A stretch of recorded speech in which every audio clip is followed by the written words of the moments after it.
Hello, everyone, and welcome back to the Movie Thoughts channel. And today we are breaking down the fourth episode for Severance Season 2. So let's dive in. This week's episode of Severance might just be the strangest one yet. Could Helena be pregnant? What's next for Irv? And is Mark actually a descendant of Dieter Egan? Buckle up, because we're diving deep into Woe's Hollow. Before we begin, be sure to like and subscribe, because these marshmallows are for team players. Marshmallows are for team players. Now let's get into it. This episode begins and ends with Irv completely encapsulating his loneliness. But why here? And why does the lake look so familiar? The towering bluffs and thick ice are strikingly similar to the lake in the intro credits. The same lake with the drowning car. Could this be connected to Ms. Casey's car accident? Even more suspicious, Helena was the only one to wake up not on the lake. Why? And what about the ORK BOU training video?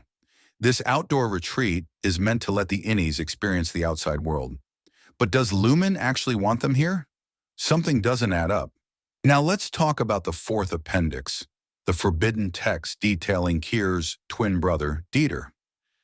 The name Dieter means Army of the People, a stark contrast to Kier, meaning the Dark One. Here's where things get crazy. What if Dieter never actually died? If he survived, his descendants could be the true opposition to Lumen. And what if Mark is one of them? His last name is Scout, a name tied to nature, and his mother's name was Fern, just like Dieter's obsession with the forest. Could Mark unknowingly be the key to taking down Lumen? Then there's the bizarre decomposing creature. Mark thinks it's a seal, but Lumen isn't near an ocean. And its golden hue? Could this be a reference to Dieter's eye turning into sap? Maybe a stretch, but nothing in this show is random. Milchak and Huang have dutifully set up 4 blue tents, the color of the innie world. Nearby, Mark inspects a torch, mesmerized. This is the first time he's ever seen fire, a moment both simple and profound. Fire represents warmth, destruction, and transformation. How fitting, given the changes he's undergoing. Meanwhile, Helena tries to win over Irving, sculpting a small, adorable snow seal as a gesture of goodwill. But when pressed to reveal her true identity, she stands firm, her mask unshaken. This tension simmers beneath the surface, laying the groundwork for the inevitable confrontation that will send Irving into the woods alone.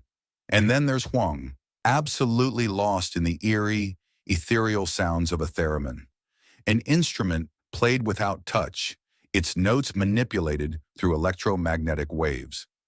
The metaphor here is impossible to ignore.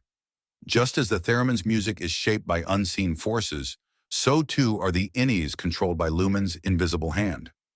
Even Gabby's method of reintegrating Mark mirrors this, a delicate, precise manipulation of frequencies, bending reality without ever making physical contact. Milchak's efforts to steer the narrative don't land as intended, but Irving remains relentless in his quest to expose Helena's truth. Their battle reaches a breaking point when Helena, in a moment of cold precision, delivers a devastating remark. Lonely man. Wounded, Irving doesn't fight back. Instead, he turns away, stepping out into the night, the bitter wind biting at his resolve.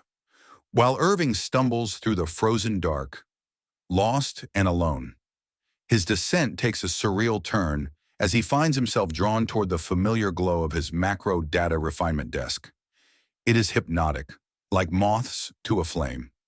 There he sees his beloved ex-co-worker, Bert, the spectral presence of woe, figures from his past and present colliding in dreamlike horror.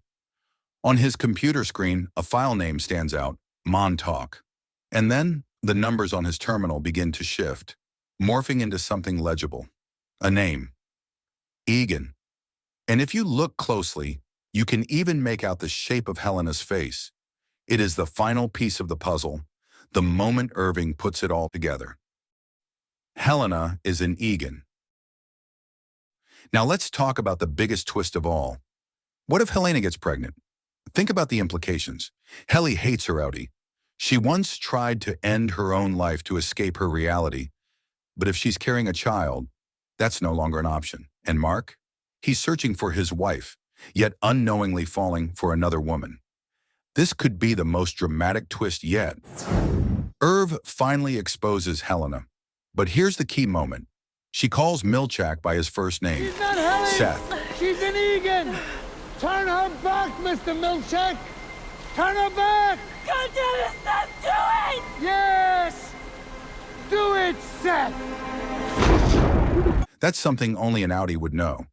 And then we hear a chilling phrase over the radio. Remove the Glasgow block. This proves Helena never had her chip removed. Instead, Lumen has the power to manually block the switch between Innie and Audi. Meaning, there could be other ways to bypass the Severance protocol altogether. So what happens next? The next episode is titled Trojan Horse. Could this mean Mark is the Trojan Horse? We also see Bert following Irv. Could he be watching him right now? And what about Coble? She's not back at Lumen, but she's investigating something underground. Is it a tunnel in Woe's Hollow? And then there's this. Mark in a restaurant, Helena in the background. Is she about to tell Mark's Audi that they slept together? Talk about an awkward conversation. This episode left us with more questions than answers. What if Helena gets pregnant? Will it change everything? Will Irv find Bert before Lumen erases him? And who is really controlling all of this? I want to hear your theories in the comments below. Don't forget to like and subscribe, because this show just keeps getting crazier, and we're here to break it all down. Thanks for watching, and see you next time.